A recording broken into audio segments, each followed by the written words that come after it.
What's this? Tabletop Island, huh? Let's see what this is all about. Navigate through the maze in efforts to be the first to collect 3 rings. But enter at your peril, for the ogre will try to stop you. Heroes of the Maze by Waddingtons. Welcome to Tabletop Island. I'm Bernardo, your host, and today we're going to be taking a look at the vintage board game, The Heroes of the Maze. Ooh, this one is by Waddington Games. It came out in 1991. It is a neat idea of kind of a battle dungeon crawl maze. It has a lot going for it, but without further ado, let's first take a look at the components. So you have this really amazing 3D kind of maze here. It has these little kind of starter areas that have kind of these arches that go over each section. Just adds more to it. They didn't even need to do that, but it's kind of cool to see that there. Now, you have these kind of color sticker markers. When I actually bought mine didn't have the stickers on it, so I was actually the person that put them on. That's pretty cool. But you have this just amazing, well-designed kind of maze here. You can even see on the sides here that you can rotate, and that shifts the maze. We'll get into why that's important in a moment, but man, is that cool. You have these kind of rings. They go in the centerpiece here, which kind of go around the center rock like a moat, because there is a troll that sits there on the center, or in the game's instance, it's an ogre. And then you have, which again, really well designed. Now that ogre looks cool, but Attic Raiders did say it best. Look at that back. I like big butts and I cannot lie. You other brothers can't deny. And then you have your kind of player pieces, which are these knight pieces. They look great. Your adventurers, I should say. The detail on it's really nice. These has the shield, the sword, just a lot of detail for it that they didn't even need to add. You also have your dice, which are the battle dice. You got a gray and a yellow one, and then you also have the regular die, which actually doesn't control movement. Your goal is you start on your little colored section, and your goal is to move through the maze to collect rings. There's a few ways you can collect it, but let's talk about movement for a moment. So when you start on your starting area, you can move as far into the maze as you possibly can without being stopped by a wall. Now, the die that you roll doesn't dictate how many spaces you can move, but it dictates how many times you can adjust the maze. Remember those little side pieces I mentioned earlier? You can move it either left or right, but whatever one you decide, you have to stick with. So you can't see which one will end up being the better option for you. But you clear it, whether it's left or right, all the way to the end, and you move as far as you can, and then you can move it and adjust it as many times up to the number that you roll on the dice. So if you do it 3, you can adjust it 3 different times, which is super cool. In fact, if you're really good at memory and you adjust it once, let's say to the left, and you move through the maze, you can move it back in that other direction. It doesn't say you have to stay in that same direction and keep moving it. If you remember where that maze adjusted, you can move it in that direction and help yourself out, which is awesome.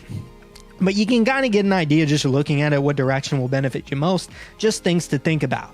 And for the ways that you can get keys, you can either, I guess for your first key, if the ogre's in the center rock, you can move around the maze to get to your color spot, which will be the opposite from your starting spot. Once you get there, you can battle the ogre. And the instructions lay it out really well on the back on Summary of Duels. I don't even bother explaining this to people how that works because it's too much to remember. Honestly, just look at this sheet. It's perfect. And it's not complicated at all. There's 2 adventure die that you throw, and they're both the same. The only difference is one is gray, one is yellow. Yellow, adventurer, gray is the ogres. Easy enough. Yeah, if you look at the back of the instructions, it lays it out perfectly. You have the yellow one, which is for your adventurer, the gray one, which is for the ogre. Dark, light, good, bad, evil. Easy enough. The other die is just for movement on how you shift the maze. You can refer back to the back of the instructions to understand what symbols allow you to win. Trying to explain that to someone will just complicate things. You don't need to. It's very simple. Both of those dies are exactly the same. So whichever color they use doesn't matter at all. It just matters what symbols you roll. So again, if the ogre is in the center rock, you battle him. If you end up winning that battle, you get to take a key. or a ring, I should say. Now, once you get the ring, you actually take the ogre back to your home spot, and you actually stay onto the center rock. And there's also one to where now that you have the ogre in your starting home, you don't move your player from that rock, you actually move the ogre, and you can try to battle other individuals and duel them. And if you attack another adventurer in the maze and you win, you get a key. Easy enough. Then finally, if you end up dueling an adventurer while you have someone that's on the rock, if you win that duel versus, let's say, a blue player ended up defeating the ogre and they're in the center location, then red player can come up to the blue player who's standing on that rock and attack them. If they win that battle, they get a key or a ring. And if they do win that, then they go onto the center rock and they take the ogre to their starting location, putting that opponent's blue player back to their starting location. And now you're the ogre and you get to have a lot of fun. Yo, what are y'all trying to do with the rings? Honestly, I'm thinking about just proposing to my lady. Oh, word? Yeah, what are you doing with the rings? Yo, I'm just trying to flex with this drip. The game's honestly really straightforward. The strategy on it and the memory and understanding how you're moving through, kind of like fitting things perfectly like Tetris, is super awesome. Maybe that was a bad analogy. I think I'm really bad at doing that. Whatever. It's super thematic. It has so much going for it in terms of the design on the board. It's not, obviously you still have the luck base, you have die that you're rolling, you're battling with dice. There's still going to be that factor, but someone can always win something somehow. There's three different ways to get a ring. You don't have to beat the ogre to get a ring. So there's a bunch of different back and forth you can do. There isn't anything that you lose for losing a battle. You just kind of get sent back to your start location, which can be annoying, but not bad per se, because that might even still set you up for success on finding another route. But there's so much going for it. It's easy to teach. It's fun for the whole family, and I would recommend it if you find a good deal on it. I actually got this game for about $20 getting it shipped to me. I got it crazy cheap. I was super surprised, and I jumped at it because it looked amazing.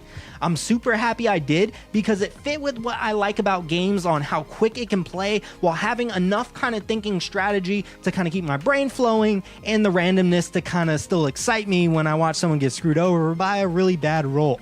I'm sorry, I'm that person, I know. But that's honestly all I have for you guys today. If you are interested in notifications, there is a bell up there somewhere. Or down there, YouTube changes. Please like, comment, subscribe. I appreciate any feedback. I'm trying to make these videos more and more outrageous, and with your guys' help, I have been doing so. Monday, regular board game reviews. Wednesday, weekly update / talks. And then on Fridays, my vintage board game reviews. That is all I have for you guys today. I'll see you guys next time.